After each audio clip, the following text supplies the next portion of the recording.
Hi, everybody. This is Stefan Molyneux from Freedom Main Radio. I'm thrilled to have kind of a hero of mine, Gabor Maté, a Canadian physician, and he specializes in the study and treatment of addiction, which arises out of his clinical experience in rough sections of Vancouver and the addicts that he worked there. He also works on defining and treatment for attention deficit disorder. And he's authored, I think, 4 books: Attention Deficit Disorder, Stress Development, and Addiction. And he writes regularly for a variety of Canadian newspapers and conducts seminars. We'll put the link to his website, Dr. Gabor Maté, below. Thank you so much for taking the time. Pleasure to speak with you again. There does seem to be, it's been about 5 years since we last talked, and there seems to be a change, kind of a sea change that's going on in the realm of addiction. Less of a demonization, more of a curiosity as to its origins. I would, of course, credit you to some degree with helping shift that conversation. But for those who aren't aware of the etiology of addiction, what are the major components that you would really like people to understand when they consider things like legalization and treatment? The mainstream view of addiction, the one that still dominates legal thinking, is that addiction is a choice that people make. So if they're making a bad choice, they need to be punished. And so, hence, we have tens of thousands, hundreds of thousands of people in jail in North America as a result of their relationship to drugs. So that's still the dominant view when it comes to the social handling of addiction. The medical view of addiction is that it's an inherited brain disease, that it's a primary disease of the brain that's largely determined by genetic factors. Neither of those are true. What's actually behind addiction is human suffering, and the addiction is not the primary problem. When you actually talk to anybody who's addicted to anything, whether it be drugs or behaviors like sex or gambling or internet, you ask them, what does the addiction do for you? What does it do in the short term? They say, it distracts me from my suffering, it relieves my pain, it gives me more control over my life, it makes me feel better. In other words, the addiction is always an attempt to solve a problem. So the addiction is not the primary problem. And you look at but the primary problem is it has to do with human suffering, emotional pain, alienation, a sense of emptiness, and sense of loss of meaning. And when you look at where that comes from, that always comes from childhood experience. And so in the case of the hardcore drug addicts that I worked with in Vancouver's downtown east side, every single one of them had been traumatized, abused, all the women sexually abused, um, without exception. And so when you look at the large-scale studies on addicted populations, what you see is tremendous suffering, and addiction is actually a person's attempt to soothe the suffering. And that, of course, once you see that, that leads to that more compassionate view that you talked about, because why should we punish people for the fact that they suffered and they're trying to soothe their suffering? I've sort of tried to analogize it myself that if I were in a wheelchair because my legs weren't functioning, but there was a pill that I could take that would allow me to walk, I'm really just trying to return myself to normal functioning. Would we say that I'm addicted to walking? And I think the way that you've tried to explain, I think very successfully, explain the degree to which people are attempting to place into their systems that which earlier trauma has caused them to be deficient of, I think is a great way of understanding, particularly endorphins and dopamine. I wonder if you could go into the science behind that a little bit as well. Well, I will, but before I do, your comment is very interesting because the words that you just spoke were uttered exactly verbatim by a mayor of Vancouver, Sam Sullivan, who actually was a quadriplegic, is a quadriplegic because he had a ski accident when he was a young man. And he said that if wheelchairs were illegal, he'd be breaking the law, Uh, which is huh. exactly what he said. And he's the one that helped to bring the supervised injection site and to humanize Vancouver's drug policies, even though he's Hmm. quite a conservative guy, politically speaking. But he made exactly the same analogy that you just raised. Now, in terms of the brain, the human brain has these essential brain circuits that have to do with reward and motivation and pain relief. And the substances in our brain that give us a sense of reward and pain relief are called the endorphins, which is another word for endogenous morphine-like substances. In other words, we have an opiate system in our brains to help us feel better in life when we're suffering.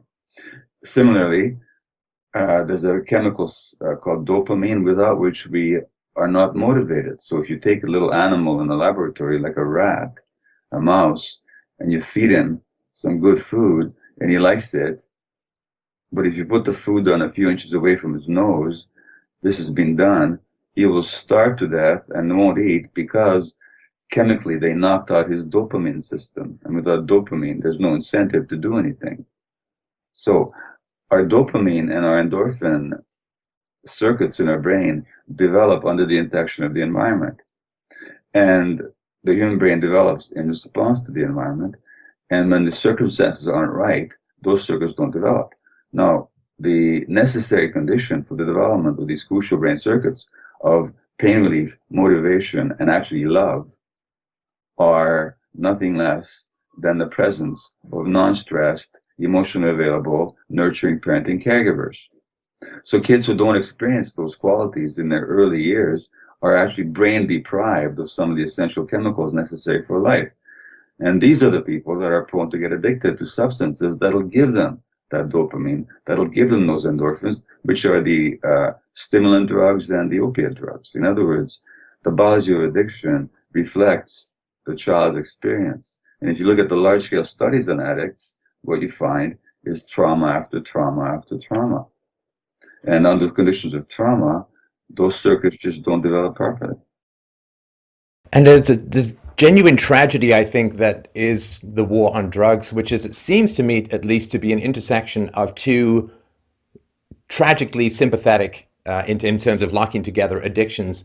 One, of course, is the addiction to self-medicate because of childhood trauma, but the other seems to be on the part of the persecutors an addiction to control, to bullying, to sadism, to a lack of empathy. So it's almost like the family structure of parent and child abuse moves into society as a whole, with the police and the political system persecuting the former victims of child abuse who are trying to evade punishment just as they would as children. Does that seem to fit your model? Because you do talk quite a bit about how much there is an addiction to power that follows the same kind of ideology. Well, if you actually look at who gets jailed, like in Canada, for example, the native Indian population, the First Nations population, they make up 3 or 4% of the Canadian census as a whole, but they make up 30% of the jail population. And if you look at what's happened to them historically, these are the people that were deprived, their lands were stolen away from them, their spiritual ways were forbidden, and their children were taken away for 100 years and sexually and physically abused in residential schools. As a result of which, there's a lot of pain in those communities, as a result of which, there's a lot of drug use. And then we end up jailing them. So that the jail population in North America, whether in Canada or the United States, is largely made up of abused children.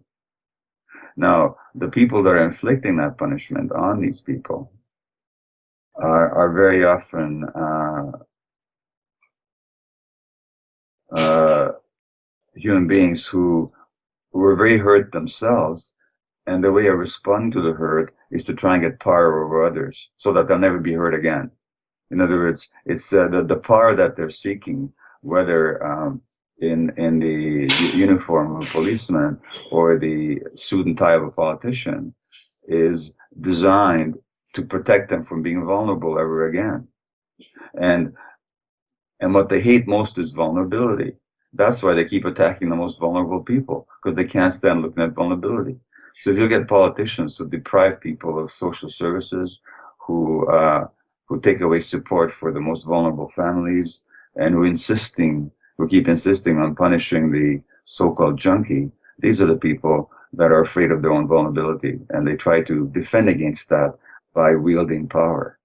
And so the one is the other. It's the other side of the coin, actually. And by the way, all of us are prone to the same dynamics. So when we talk about drug addicts, I mean, I define addiction as any behavior that uh, is characterized by craving, temporary relief, temporary pleasure, and long-term negative consequences. And we continue in them despite the negative consequences. Now, I didn't say anything about drugs. I said any behavior.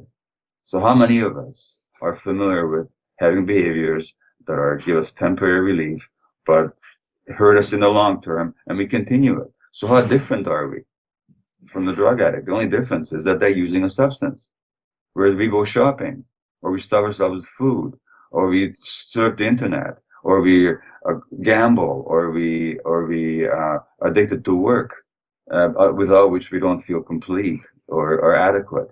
And the only difference is that we have a so-called respectable addiction. For some reason, we decided that our addictions are respectable and theirs are not, which is just another way of us feeling better about ourselves by having somebody to condemn and to judge. And so that's a big part of the war on drugs as well, is this belief that there's the addicts over there and the rest of us normal, good people over here, where in fact we're living in a society that's highly addicted to all kinds of things. And actually, it's really funny when you think about it. It's tragic, but it's funny.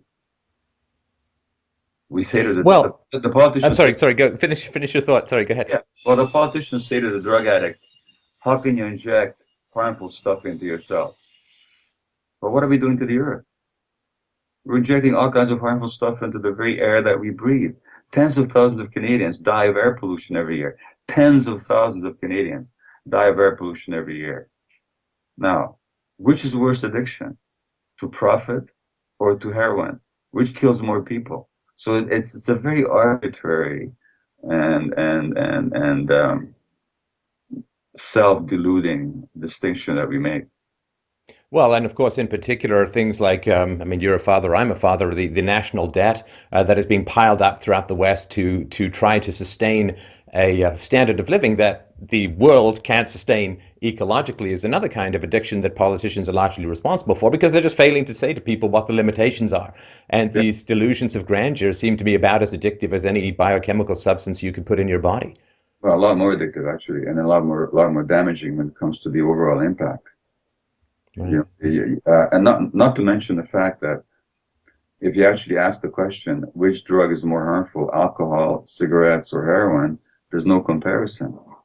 Cigarettes and alcohol are far more damaging in terms of human health. Yeah. You can't even compare. You can't even speak them on the same page.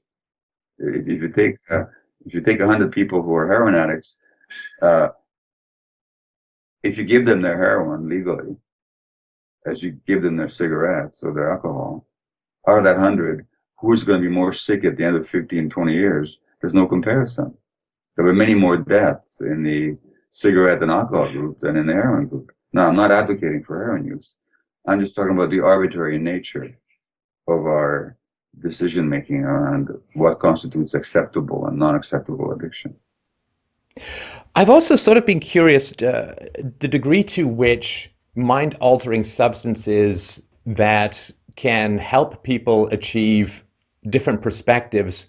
This is kind of an abstract question, but I know you've done some, or you've had some interest in this topic as well. To Yeah. what degree do you think that mind altering substances can help illuminate people, can help expand consciousness, which does challenge a lot of the mental structures that we inhabit, which support particular forms of hierarchical power? Well, the key is in your phrasing, mind altering, because human beings have used mind altering substances for thousands of years. It's a question of what was the intention and the context in which, by which, and in which those substances were used. So, for example, right now here in Canada, there's a study with ecstasy, the technical acronym for which is MDMA, and MDMA is being used to treat post-traumatic stress disorder, which is a condition that's very debilitating and it's very intractable to treatment. And MDMA is having great results at having people traumatized overcome their trauma. Now, it's a mind-altering substance, but it's not used to intoxicate anybody. It's not used to soothe anything. It's used to actually open up the mind so that people can really deeply, under the guidance of a psychotherapist, deeply experience what's in their minds and bring it to the surface so they can look at it and deal with it. It's having great success in the States and in Canada. So the question of mind altering substances is what's the intention behind the use? Now the intention behind it, now for example, take tobacco. The native Indians in the United States and Canada have used tobacco for centuries as a ceremonial substance. And I myself have participated in sweat lodges and tobacco ceremonies, which are designed to open up your mind and to help you be more free and more aware.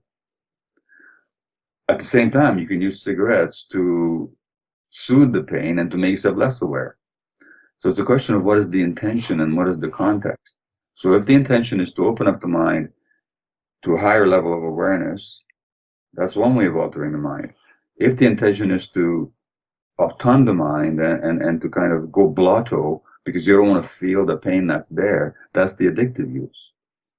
So it's not a question of mind altering or not mind altering. It's a question of what is the intention behind the mind altering behavior. And some of those substances can be used to elevate our level of consciousness, and some can be used, and mostly are used, to suppress our level of consciousness.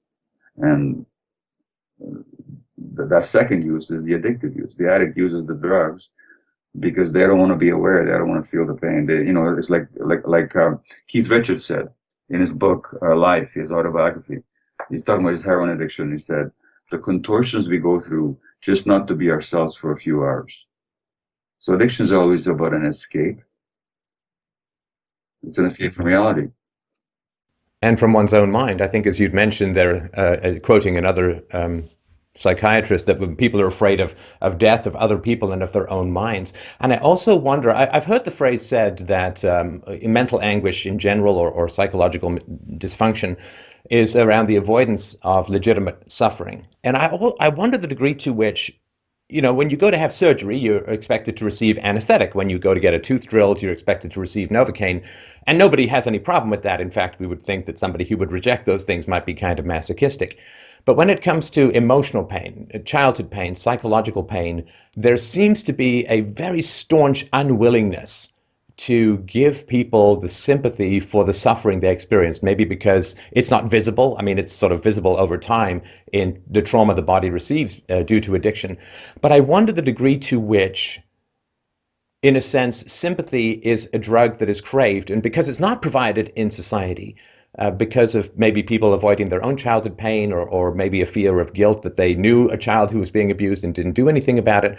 But this staunch refusal to share genuine, compassionate, deep, empathetic sympathy with the victims of child abuse. I wonder the degree to which, if that were present in society, these other methods of self-medication would fall away. Well, I think that's a key question that you're raising. By the way, I hope that rejecting dental freezing doesn't is not a sign of masochism, because I generally refuse to get my teeth frozen when they work on me. I hate that numb feeling. I'd rather have the Oh, pain. okay. Well, let's say surgery then, but I don't say I particularly enjoy it, but I'd rather right. not be numb. But yeah, if it was a root canal, I wouldn't refuse the anesthetic. Well, what you're touching upon is key. See, as the Buddha pointed out, life brings suffering. It's just the nature of life. I mean, life brings joy, but it also brings suffering. Now, why is it that people can't handle the suffering? Well, here's what happens. An infant can't handle suffering. Like, an infant has no capacity. Infant does not know that pain comes and goes, that sadness comes and goes. To the infant, every moment is eternal. For the infant to be able to endure suffering, and the infant can endure suffering, but he or she has to be held by an adult who can attune to the infant suffering and say, yeah, it's hurting right now. Oh, it hurts. But you know what, kid, it'll pass. And I'll just hold you. Now, when we get that kind of holding, that allows us to learn that, yes, life brings pain, but pain is something we can go through. Very few people get that kind of holding in our society because parents are so stressed and so distracted and so caught up in their own problems. The result of which, even kids who are not traumatized per se don't get that confidence that they can handle suffering. As a result of which, we built up a whole society that's designed to distract us from suffering by television, by movies, by junk foods, by everything possible under the sun. And the ones who suffer the most, they're the one that then turn to substances to kill the pain. Because we don't know how to handle our own pain, We're not comfortable with the pain of others. So we have no sympathy for people who've suffered because we're afraid of our own pain. So we don't want to look at theirs. You're quite right. If in our society there was more understanding that people, when they're suffering and they're in pain, they need to be held like they weren't held as kids. But what if society could hold them? What if teachers could give them the attention? What if doctors could? What if psychologists could? What if we could give that kind of attention to each other? That when somebody is going through pain, we're not just trying to talk them out of it or tell them it doesn't matter or to close their eyes, but actually, yeah, you're going through something difficult right now, and I'm here for you. If we could give that to people, then they wouldn't need to turn to substances. But that's not what they get. What they actually get is punishment, and what they get is judgment, and what they get is ostracization and condemnation, which only doubles and triples and quadruples the pain that they already have. So what's lacking in our society is a container for human suffering. And I certainly get that that's a lot to do with the work that you do, which is to try and open people's hearts to the suffering that is underneath what we call the dysfunction. And I wonder the degree to which your capacity for empathy has developed. I mean, as you've talked about before, and if you'd like to relate that again, it would, I'm sure, be very interesting to the listeners. You were born into a desperately dysfunctional and brutal phase in history, Hungary, I think 1944, during the increasing persecution of the Jews. So you could have had just about every excuse under the sun to end up as a significantly dysfunctional, non-empathetic person. And I know that with your addiction to classical CDs that there has been some dysfunction, but what do you think is the methodology, if it can be abstracted in that kind of way, what do you think is the methodology for growing empathy despite a difficult beginning? Because I think most people are going to need to figure that out if we're going to turn this around. Well, first of all, if you talk about the Jewish suffering in the Second World War, um, I how should I say this? I have a lot of pain about how that's turned out because one way it's turned out is in the oppression of the Palestinians. Mm. In other words, the suffering of Jews in Eastern Europe didn't necessarily lead to a whole lot of compassion and awareness. It can also lead to the opposite, which is we're going to be powerful and invulnerable, and it doesn't matter who we kill and who we oppress as long as we're safe, which is what we talked about before. So there's basically two responses to suffering. One of them is to um, become hardened and invulnerable, and then you're going to inflict suffering on others. The other is to work it through somehow and decide not to inflict it on others. Now, I can't say that I've been totally successful in the second endeavor. I mean, you're not going to always find me compassionate and present and humane. You know, you can find me sometimes very tight and critical and so on, you know. So it's an ongoing work. But I think the key is, are you willing to accept and work through your own suffering? Not to reject it, but to accept it. And that's essentially what all the spiritual teachers do, you know, like Buddha. He says there's suffering, but we can hold our suffering. We can actually be with it. We don't have to be controlled by it. Not, you know, and what does Jesus say? It's the same thing. It's all about, you know, don't judge lest ye be judged. For the judgments that you visit on other people are visited upon you. So it's all about working through your own suffering. So that's what it takes. And that's a lifetime endeavor. And so I'm no longer know what was the original question. Well, is there, I always veer between, there's a way to do it, which is kind of like deterministic. Like if you just say to people, this is what you should do, then they'll go and do it. Because I still respect and believe, of course, in ultimately we do have choices, but our choices are influenced by the costs and benefits. And I think that people don't really understand the degree to which there's a benefit to confronting your own suffering. It's not escaped me, as it's not escaped, as it's been accepted by a lot of people, that in most religious worldviews, there is paradise on the other side of death. There is a nirvana or heaven on the other side of death. And certainly my experience in going through therapy for many years was that there is a kind of death of an old self, and then there's a rebirth, the chrysalis sort of phenomenon. And I think that people don't really see what is on the other side of confronting one's own suffering. And I think that that vision, which is kind of pushed forward after death, is not held as something that people can achieve in their own lives and the benefits of it. I think if we can get people to understand more the benefits of this sort of self-confrontation, even though it may challenge your relationships, even though it may challenge your relationships with yourself and your deity and your country and your culture, that it is well worth doing.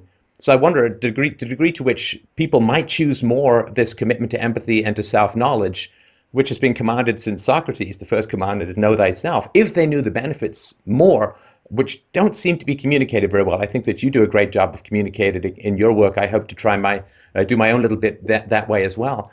But I wonder if people could get more compassion or do the self-confrontation that leads to compassion more if they were aware of what's on the other side, which isn't the barrier of death, but rather just a kind of spiritual rebirth. I don't know if that question makes any sense, but that's sort of No, what's no, no, on no, my listen, mind. it makes a whole lot of sense. And when you actually look at the spiritual teachers, Buddha didn't talk about nibbana as happening after the death. Nirvana actually means the extinction of the egoic attachments. It's right here in the present. It's not some heaven that you go to. It's a state of mental transformation that you undergo right now. And Jesus, when he talked about the kingdom of heaven, what did he say? He didn't say it was after death. He said it's within. It's within. So the great spiritual teachers, they never talked about some promise after, after our physical demise. They talked about what's available to you right now. And you mentioned rebirth. What Jesus talks about, unless a man is reborn, he can't enter the kingdom of heaven. And that rebirth has to do precisely with the, as far as I understand it, with the letting go of the carefully constructed and very tight and very fear-based ego that we all develop as a result of what happens to us in childhood. And so working that through leads to tremendous liberation. Now, I'm not putting myself out as some kind of enlightened being, but I can tell you, I'm much freer than I used to be 30 years ago. And I hope to be freer yet before I leave this earth. And it's an ongoing process. And one sees that liberation when people work through their addictions, when they deal with the impact of it, when they actually deal with the pain underneath it, they feel reborn, they feel liberated, and they actually feel joy. And so that is difficult to convey that because so much of our society is actually designed, as I said earlier, to help people escape from their immediate discomfort. Rather than saying, here's how you confront your discomfort and here's how you transcend it, here's how you transform it, we're actually saying, just buy this or do this or get that relationship or be with that guy or be with that woman or attain this position or look this way or eat this or eat that, and then you don't have to feel your discomfort. So we live in a society that's, the economy is based on helping people escape. In fact, if you look at the advertisements, they're all about escaping. You know, the reality of most people is that when they get into a car, they're stuck in traffic in some big city. What do you see in the car ads? People in mountains and beautiful scenery. You know, they're the only ones on the road. It's it's Right. it's it's it's all about escape. It's never about dealing with what actually is. Right. Right.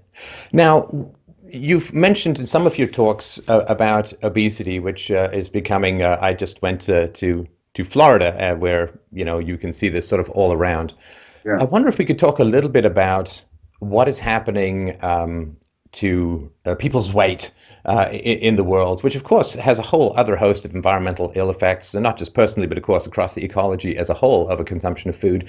And it is so addictive because I think 75% of the landfill in America is consumed by people like food that people have just thrown out. And I wonder if you could talk a little bit about the physiology and psychology of food addiction, because I think that strikes, obviously, statistically, it strikes a lot more people than something like heroin. Well, it's extraordinary that you should mention that because just last night I gave a talk on that subject uh, here in Vancouver. So I did research it. So you couldn't have asked it at a better time. Uh, so yeah, a huge percentage of the population is now overweight, and it's increasing all the time. Um, and not only is that problem in North America, it's actually spreading around the world. So Mexico now leads the world in obesity. Mexico. And it's become a huge problem in China. It's become a real epidemic in China. And now, of course, the easy answer is that it's the lack of exercise, which is true, and the consumption of junk foods, which is also true. And the food companies, this has been shown now, very deliberately with laboratory precision, try to ascertain which combination of sugar, salt, and fat will most likely trigger the release of the reward chemicals in your brain. In other words, how do we get you addicted to this stuff? So there's a very deliberate push to get people addicted. But that's not what creates the problem. That just exploits the problem. What creates the problem is that eating, which is meant to be fundamentally for nutrition, has become a way of self-soothing. Mm. So that people eat to self-soothe. So that I don't have a weight problem, but I work at not having a weight problem. But I know that when I'm stressed and tired, that's when I'm most likely to overeat. And so what we don't have is an obesity epidemic. What we have is a stress epidemic. And because the junk foods particularly release reward chemicals in the brain that temporarily talk about mind altering substances, junk foods are mind altering substances. And we're desperate for that mind alteration. Now, if you look at the studies on obesity, you live in Ontario. Well, there's the famous case of Rob Ford, the mayor of Toronto, the former mayor of Toronto, guy with cocaine addiction, guy with cancer just recently, and he's been laughed at for years for his overweight status. If you actually look at people who are overweight, they're traumatized kids. The studies are clear that the people who are most prone to be overweight are people that were actually traumatized and abused as children, which I'm sure Rob Ford was. So that the eating becomes just another form of self-soothing. It's no different from Mm. drug addiction or anything else. What we do in our society is we laugh at these people. So all the fat jokes are made at the expense of people that were traumatized as kids. And this isn't my personal point of view. This is what the large-scale epidemiological studies show. So that the more trauma you experience as a child, the greater the risk of obesity. And I've often thought, I don't know if there's any studies out there, but the obesity as a shield against others, and in particular a shield against sexuality, has always struck me as something that seems correlated. Because, of course, people who are obese have a kind of excuse to not get involved in sexual relationships, which may have been, of course, if they were abused as children sexually, may have a component there as well. Well, again, you are um, quoting. Uh, I'm looking at my computer right now to find the very quote that absolutely shows what you just said, and I'm not going to find it right now, but there's an American physician called Dr. Vincent Felitti, and Felitti is an internal specialist who studied obesity, and he said precisely that obesity is a self-protection against sexuality. Yeah, well, good. And, Good to be and in good company, I guess. yeah, no, you're in very good company, and he's the one that then initiated the studies that showed the relationship between sexual abuse and adult obesity. Right. And I think let me just do a tiny rant here, and I'll let you have the last word. Because Yeah, when I think of addiction, I try not to think so much of individuals, but of a larger societal thing. I mean, my background is in history and philosophy, so I'm a big picture, big trends kind of guy. yeah. And as I've been saying through this conversation, and we've passed like over 100 million downloads, so I hope it's getting the word out there. But as I've said in this conversation for many years, we as a society, as a collective, if we look at us as a sort of a social organism, that medieval way of looking at the social organism, we are on an unsustainable path. You know, we're riddled with debt, with inflation, with unsustainable institutions, with unsustainable infrastructure. And we have all of the characteristics of addiction, not just in an individual, but as a society as a whole, as you say, environmental predation and debt and so on. And it's always struck me that people tend to double down on addiction when they can't look up and say, this is unsustainable. Because when you look down the tunnel of time at the unsustainability of one's actions, I think that is what changes the reward and punishment structure, so to speak. You say, well, in the long run, this is going to end really badly for me, and hopefully that's enough of a wake up call. And it seems to me, as a society as a whole, we're simply not having the necessary conversations about the unsustainability of our current way of being as a whole, not as individuals. But we're all kind of engaged in this avoidance. You look at political campaigns, nobody talks about any fundamental changes necessary to make our society sustainable. And there is this massive avoidance on a social level as a whole. And I don't know the degree to which it bounces back and forth between the individual and society as a whole. But I think particularly in America, you know, which has sort of the markers of a great dying imperialistic empire, whether or not people know this deep down that it's completely unsustainable. And the avoidance of that can also drive personal addictions. Well, again, you're talking my language. I'm writing my next book, and the title of which is called. Are you still there? Yep. Oh, because I just lost your picture. Yeah. The title of my next book is Toxic Culture, Mm. and there's an American writer called Tom Hartman who wrote a book called The Last Hours of Ancient Sunlight, and what he's talking about is that the carbon, which is stored in the earth in the form of coal and oil, actually reflects ancient sunlight, the effect of sunlight on the earth. And so a lot of carbon has been stored up, and we're quickly using it up. And we're using up the sunlight, the ancient sunlight, the carbon and the oil, in order to sustain a lifestyle that the earth cannot sustain except by using up finite resources.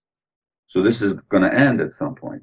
And we're in the last hours of that ancient sunlight, he said. We don't have much time left. And Hartman says that a toxin can be nourishing or it could be toxic. A culture can be nourishing, it can be toxic. And so my book is called Toxic Culture, because I think we live in a toxic culture. And so that our very way of life is predicated on an unsustainable premise. We're addicted. In other words, we keep behaving in ways that are long-term negative consequences, and we can't give it up. And that's the culture that we live in. And of course, that translates into both social policy and social life and on the individual level. And we condemn it on an individual level and we celebrate it on a social level. Because we keep talking about the gross domestic product. Like the more we use up, the happier Right. we are. You know, we think actually we're not happier at all. In fact, the measures of happiness have got very little to do with the GDP. But this is what we celebrate, and this is what politicians always promise us.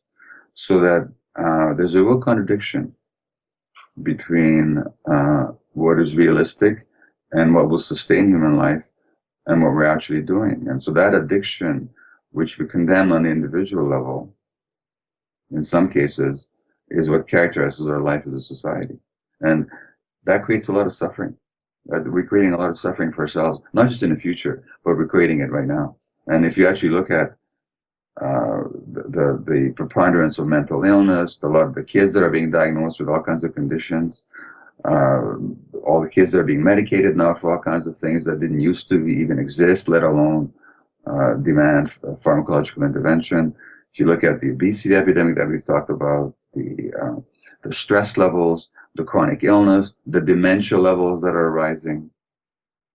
I mean, there's something's driving all that, and that has to do with the way we live. And we're losing, I think, an essential aspect of what really is civilization, which is the ability to converse. I mean, it's a cliche by now that when you go to a restaurant, the majority of kids you see are not conversing with each other or their parents, but, you know, screen glazed eyes are diminishing our capacity to negotiate. And I think that empathy and humanity and civilization are predicated on exchanges of the spoken word. You know, the first civilized person was the first person to suggest a debate rather than a sword fight. And I think that as a civilization as a whole, we're kind of losing our capacity to negotiate, which is the only way that you can civilly resolve disputes within a society. And now everyone's running to the state. Oh, let's pass a law. Well, I don't like drugs, or I don't like this. Let's just pass a law rather than having the marketplace of ideas and negotiate. I think people are really losing that. When I was younger and in college, I was in the debate team, and I can't find competent debaters now in my show sometimes to save my life. And I think that language and our capacity to converse with each other and negotiate with each other, which should start very early and doesn't happen in daycares and doesn't happen often unless parents are home with their kids talking and negotiating on an ongoing basis. I think the death of civilized discourse is in some ways also focusing our attentions on these distractions, because it tends to be self-reinforcing. The less you talk, the less good you are at talking, and therefore the more you're going to be drawn to other forms of self-stimulation. Well, statistically, the average kid has got about 50% of the vocabulary of a young person 50, 60 years ago. And I'll be, in preparation of writing my next book, Toxic Culture, I'll be talking to a psychologist in Washington, D.C., who talks about empathy deficit disorder. Now, look at a phenomenon such as occurred last week in Florida. I don't know if you read about it, but it was a daytime. It was the school break for university students. So they congregated in Fort Lauderdale and elsewhere in Florida. In wide public daylight on a beach, there was a rape going on with people standing around watching and cheering and taking videos, and nobody, and this woman was apparently drugged, she was totally out of it, and nobody steps in to do anything. Now that's unbelievable, that there wouldn't be one person who says, stop it, this is inhumane. Now, not only is it being watched, it's being videoed. As a result of that video, the perpetrators are now being charged with rape. If we don't see it in moral terms, if we just ask what's happened, then something's happened to our young people that has deprived them of empathy and has deprived them of courage. Either they have empathy, either they have no empathy or they have no courage, one or the other. And that's not their fault. That somehow reflects the culture of disconnection in which they've grown up. And it's that disconnection that, again, when your parents couldn't hold you when you were suffering, then you harden yourself. It's a way of not feeling your suffering. And that hardening is what shows up on that beach, where people are no longer feeling the pain of that person being violated and the humiliation and the shame.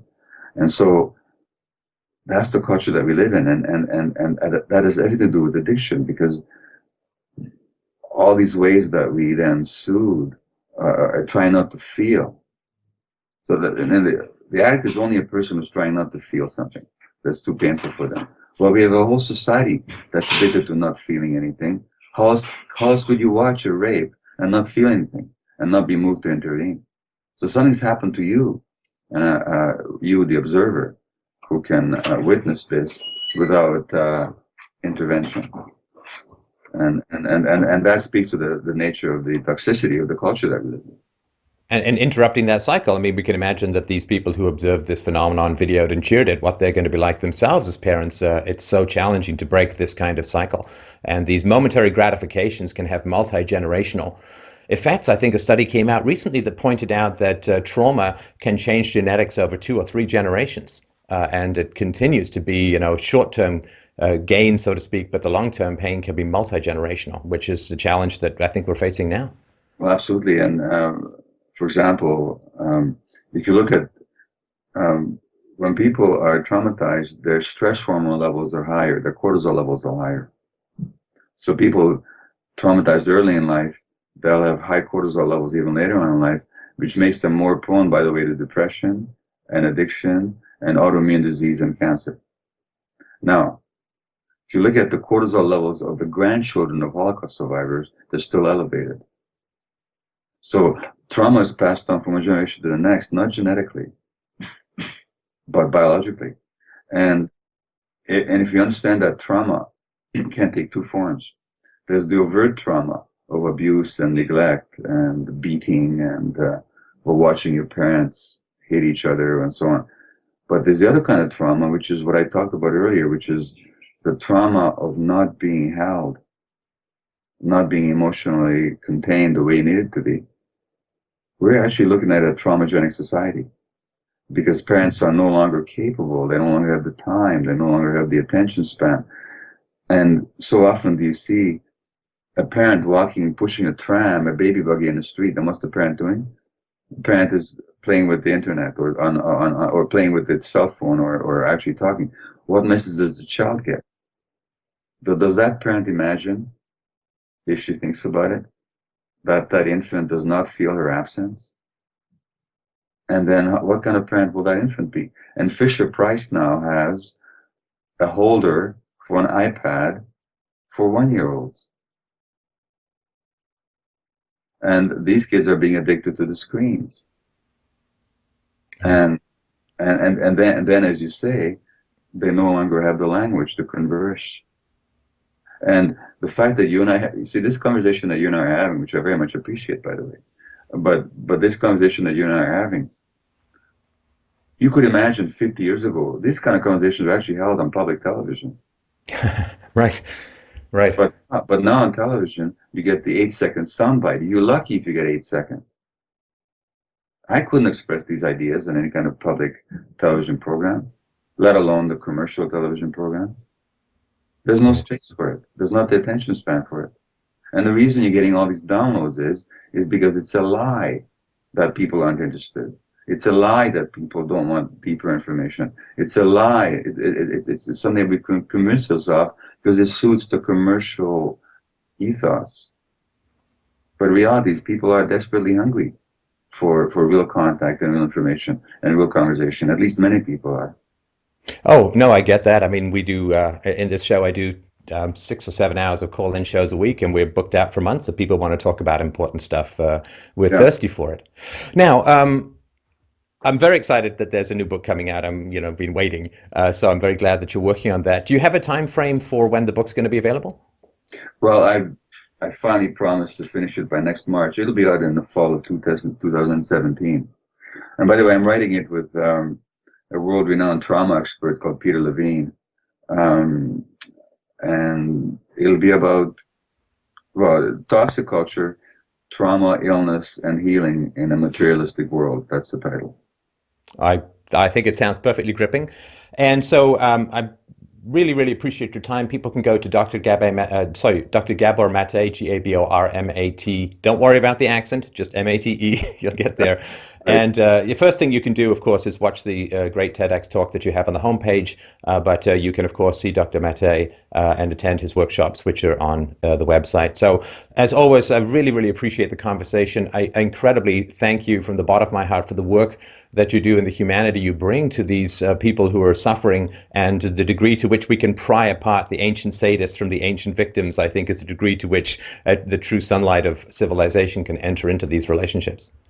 Well, it's a real pleasure to speak with you. When we're finished officially talking, there's something I want to run past you. Absolutely.